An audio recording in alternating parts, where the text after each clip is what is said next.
price be pushed? Certainly prices have been moving sideways. It's looking for the catalyst. We at BNP believe that the catalyst will lead to a higher oil price. But let's take perhaps what is a consensus view that prices might be heading southwards. In essence, if there's a removal of the Iranian embargo on oil production, that would bring forward 1 million barrels a day that have been taken off the market, which would mean that Saudi Arabia would need to cut a lot more to protect price, which it may find difficult. And secondly, on the tapering in the United States, if that was to start, that would lead to a strengthening of the dollar. And when this happens, it tends to lead to weaker prices. Right. But we at BNP believe that there is enough to keep prices going higher rather than going All right. down. Well, let's look at BNP's view, and I guess the winter fundamentals need to be in there somewhere as well, right? Which is going to keep a support.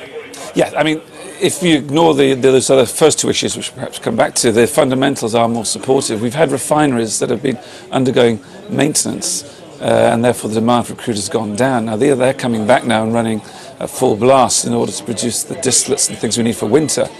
And that will bring down the crude stocks and will support prices.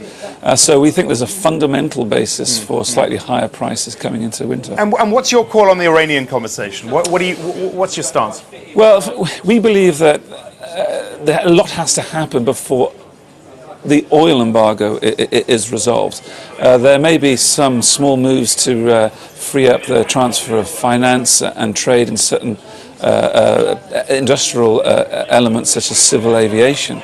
And so we think that a lot more would have to happen before the Iranian oil merges once more onto the market. And even said that, we are aware clearly that the French are not totally aligned with the other members of the G5+1 group that are currently talking. So I think there's still scope for a delay to any removal of the embargo. All right, so take that and then throw in, and I guess you're going for a March taper from the Fed. Throw that in. How much support can the price get in the meantime?